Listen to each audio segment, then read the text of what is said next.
अस्सलाम वालेकुम दोस्तों, मैं हूं आयशा। तो दोस्तों, आज टीवी और सोशल मीडिया पर सिर्फ एक ही खबर चल रही है और वो खबर है विनेश फोगाट को लेकर। टीवी वाले आपको ये बता रहे हैं कि विनेश फोगाट गोल्ड मेडल से सिर्फ एक कदम दूर है और हरियाणा के इस पहलवान ने पेरिस में खेले जा रहे ओलंपिक के फाइनल में जगह बना ली है और सब कुछ ठीक ठाक रहा तो विनेश फोगाट भारत को पहला गोल्ड दिलाने वाली खिलाड़ी बन जाएगी। लेकिन टीवी की दुनिया से दूर सोशल मीडिया की दुनिया पर अलग ही कहानी चल रही है। यहाँ राइट विंग और एंटी मोदी वाले लोगों के बीच जंग छिड़ी हुई है और ये जंग इतनी भयंकर है कि दोनों एक दूसरे की पोल पट्टी खोल रहे हैं और ये कह रहे हैं कि विनेश फोगाट ने मोदी के समर्थकों और गोदी मीडिया के एंकरों को थूक कर चटवा दिया है। तो दोस्तों, विनेश फोगाट के अलावा नीरज चोपड़ा ने भी फाइनल में जगह बना ली है। वो भी जेवलिन थ्रो के फाइनल में पहुंच गए हैं। यानी अगर सब कुछ ठीक ठाक रहा तो कल का सूरज भारत के लोग दो दो गोल्ड मेडल के साथ देखेंगे। जब नीरज चोपड़ा गोल्ड जीतेंगे तब मैं आपको नीरज के बारे में ये वो बातें बताऊंगी जो आपने कहीं भी नहीं सुनी होंगी। लेकिन आज मैं सिर्फ आपको इतना कहना चाहती हूँ कि आज जबकि नीरज चोपड़ा फाइनल में है तो इस पर भी राइट विंग वाले यानी मोदी समर्थक राजनीति कर रहे हैं और वो राजनीति ये है कि बीजेपी से जुड़ा एक खास तबका अब सिर्फ नीरज की बात कर रहा है और ये दिखाने की कोशिश कर रहा है कि नीरज का गोल्ड विनेश से बड़ा है, नीरज की कामयाबी विनेश की कामयाबी से बड़ी है। आज मैं आपको ये बताऊंगी कि आखिर ये जंग क्यों है और जब हमारे देश को खुश होने का मौका विनेश फोगाट दे रही है तो फिर इस खुशी और ऐतिहासिक मौके पर जंग क्यों छिड़ी हुई है। लेकिन आज मैं ये चाहती हूँ कि आप सबसे पहले रोहिंग्या मुसलमानों से जुड़ी ये खबर ज़रूर देखें, क्योंकि ये एक ऐसी खबर है जो आपको गूगल पर भी ढूंढने से नहीं मिलेगी, क्योंकि इस खबर का ताल्लुक मुसलमानों से है और वो भी वो मुसलमान जिनका दुनिया में कोई वजूद नहीं है, जिन्हें रोहिंग्या मुसलमान कहते हैं। कल जिस वक्त हमारे देश का मीडिया ये चिल्ला रहा था कि बांग्लादेश में हिंदुओं को मारा जा रहा है, हिंदुओं के मंदिरों को तोड़ा जा रहा है, उस वक्त हमारे ही एक पड़ोसी देश म्यांमार में 200 से ज़्यादा रोहिंग्या मुसलमानों का कत्ल कर दिया गया। द मुस्लिम नाम के एक ट्विटर हैंडल से ये तस्वीरें शेयर की गई हैं। तस्वीरें इतनी डरावनी हैं कि मैं आपको दिखा भी नहीं सकती। ज़मीन पर लाशों के ढेर लगे हैं। हाँ, इस नरसंहार के बाद वहाँ से रोहिंग्या मुसलमानों का पलायन जो हुआ उसकी तस्वीरें आप ज़रूर देख सकते हैं। ये नरसंहार म्यांमार की अरकान आर्मी ने किया। यहाँ इस खबर को दिखाने का मकसद सिर्फ आपको ये बताना है कि जिस तरह से सिर्फ मीडिया रिपोर्ट्स के आधार पर बांग्लादेश में रह रहे हिंदुओं के लिए हमारे देश के हिंदुओं का खून खोल रहा है और वो बड़ा सा एक पोस्टर जिस पर लिखा है ऑल आइज ऑन ढाका चला रहे हैं। इस तरह से इस खबर को देखकर मुसलमान सन्नाटे हैं। इवन आप अगर गूगल करेंगे तो भी आपको ये खबर कहीं नहीं मिलेगी, क्योंकि मुसलमानों से नफरत करने वाली दुनिया को अब ये लगने लगा है कि मुसलमान सिर्फ मरने के लिए ही पैदा हुआ है, उसका कोई राइट्स नहीं है और उसके साथ हो रहे जुल्म मीडिया की सुर्खियां बनने भी लायक नहीं है। लेकिन आज मैं आपको हदीस बताना चाहती हूँ जिसका मफ़हूम यह है कि अल्लाह के नबी ये कहा करते थे कि एक मुसलमान दूसरे मुसलमान का भाई है, फिर चाहे वो किसी भी मुल्क का हो, किसी भी कास्ट का हो और किसी भी कलर का हो।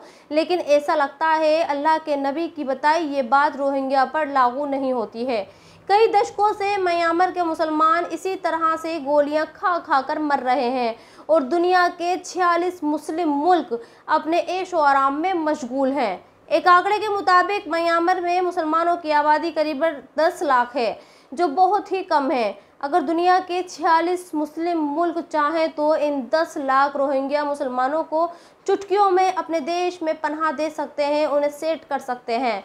लेकिन कोई भी इन गरीब और कमज़ोर से दिखने वाले मुसलमानों को नहीं रखना चाहता। खैर, अब उस विनेश फोगाट की खबर पर लौटते हैं। विनेश फोगाट ने कल फ्री स्टाइल रेसलिंग के फाइनल में जगह बना ली।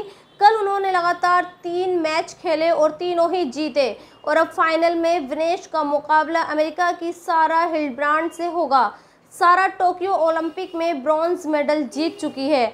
वर्ल्ड चैंपियनशिप में 2 सिल्वर भी जीत चुकी है और अपनी विनेश पहली बार किसी ओलंपिक के फाइनल में पहुंची है। खैर, आज देर रात आप विनेश का ये फाइनल मैच देख सकते हैं और ये दुआ कर सकते हैं कि विनेश गोल्ड मेडल जीते और इतिहास रचे।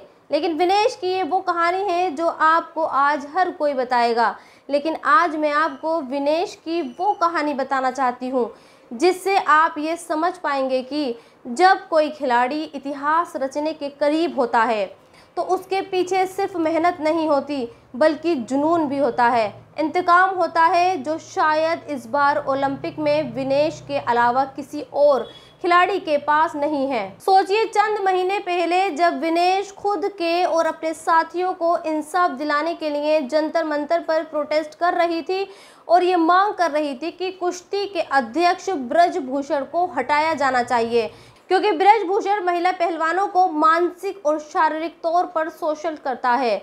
तब हमारे देश की मीडिया और राइट विंग वाले इसी विनेश के बारे में अनाप शनाप बोल रहे थे और ये कह रहे थे कि ये खिलाड़ी सिर्फ टैक्स पेयर का पैसा बर्बाद कर रही है।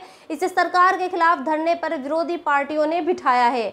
हमारे देश के कुछ एंकर्स ने तो ये तक कह दिया था कि विनेश और दूसरे खिलाड़ियों को सरकार के खिलाफ प्रोटेस्ट करने के लिए विदेशों से पैसा मिल रहा है।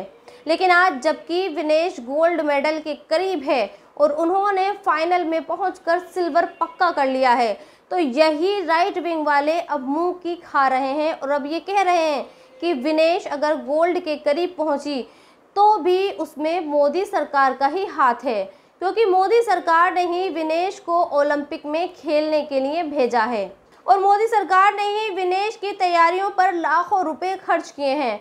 आज मैं आपको राइट विंग्स वालों और गोदी मीडिया के एंकर्स के कुछ पुराने बयान सुनाना चाहती हूँ, जिससे आप ये समझ पाएंगे कि हमारे देश का मीडिया असल में सिर्फ और सिर्फ सरकार की चापलूसी ही करता है। सरकार की नज़र में जो गलत है वो मीडिया की नज़र में गुनाहगार है। लेकिन उससे पहले आप मेरे चैनल को सब्सक्राइब ज़रूर कर दें। शुक्रिया। 58 लाख, साक्षी मलिक को 10 करोड़ रुपए मिले थे। विनेश फोगाट पर 2 करोड़ 16 लाख रुपए खर्च हुए। बजरंग पूनिया को 6 करोड़ रुपए मिले थे। देशवासियों की मेहनत की कमाई है जो कि टैक्स से आती है। पैसा देश के टैक्स पेयर्स का है ना, आपका और हमारा है। इसलिए ये खिलाड़ी सरकार को इस राशि को वापस लौटाकर अपना विरोध जता सकते हैं।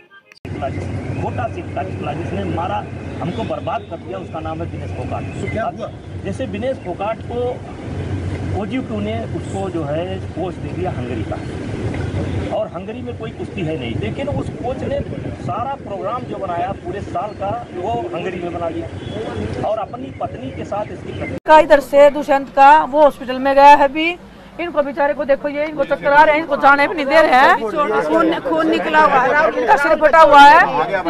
इसको भाई जब वो धक्के मारा था मैं, तब महिला कांस्टेबल कहाँ थी? तब उसने क्यों महिला कांस्टेबल आगे नहीं की? वो खुद को धक्के मारा था, उसको किसी ने परमिशन दे रखी क्या लड़कियों को ऐसे धक्के मारने की? आप लोगों का अब आगे स्टेप क्या होगा? कोई आप बता दो जी, हम क्या करें? नहीं, आप बता दो, आप बता दो क्या करें? ये गोली ले रहे ना, ये बंदूक ले रहे ना, सारे मार दो। इज्जत तो हमारी छोड़ी नहीं इन्होंने, इज्जत तो कोई नहीं छोड़ रहा। मतलब कोई पुरुष है, इसका मतलब क्या उसको अधिकार दे दिया क्या उद्देश्य ने? हर पुरुष को अधिकार है क्या गाड़ी देने का या लड़कियों के साथ बदतमीजी करने का? आप भी बताओ ना, हम क्या करें?